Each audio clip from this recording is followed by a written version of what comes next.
Drawn and quartered, a notorious punishment used for those accused of treason, particularly in medieval England. The victim was first hanged but taken down before death, followed by disembowelment while still alive. Finally, the body was divided into 4 parts, or quartered. Often, the severed limbs were sent to different parts of the kingdom to serve as a warning. The Pear of Anguish, a horrific device designed to punish those accused of lying, blasphemy, or women charged with adultery.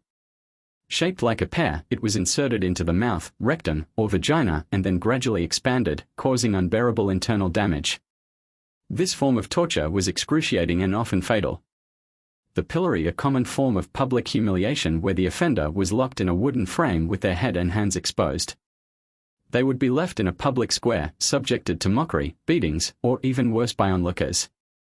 While the pillory was primarily used for shaming, it could often turn deadly if the crowd was particularly hostile.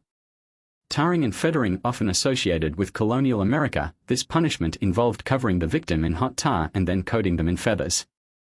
The tar was excruciatingly painful as it burned the skin, and the feathers added humiliation.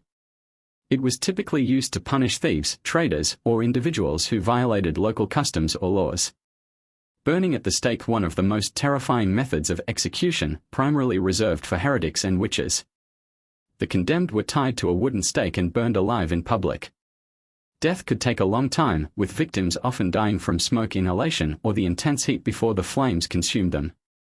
Sawing in half, in this gruesome punishment, the victim was suspended upside down, ensuring maximum blood flow to the head to prolong consciousness.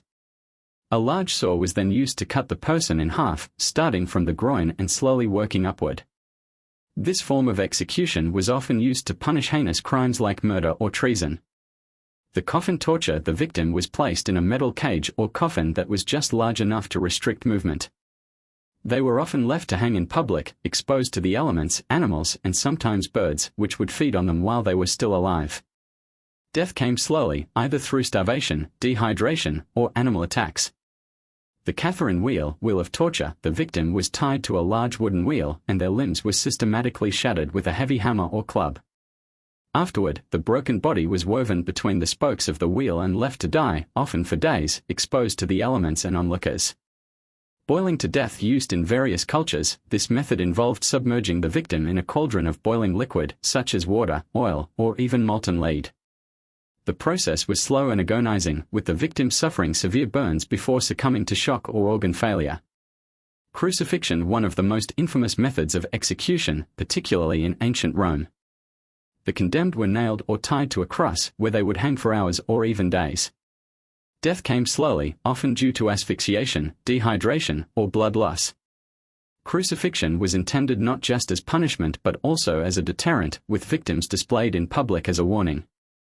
Heretic's fork, a metal fork-like device with 2 sharp prongs, worn between the chest and throat.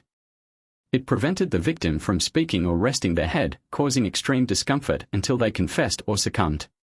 Scold's bridle, also known as the brank, this metal headgear was used to silence women accused of gossiping or witchcraft. It included a plate that fit into the mouth to prevent speech, often with spikes to cause pain. Blood eagle, a Viking punishment where the victim's ribs were severed from the spine and their lungs were pulled out to resemble wings, while still alive. This gruesome execution was meant to be both symbolic and agonizing. Scaphism, an ancient Persian execution method where the victim was placed between 2 boats, force-fed milk and honey, and left to die in their own filth, exposed to insects, animals, and the elements.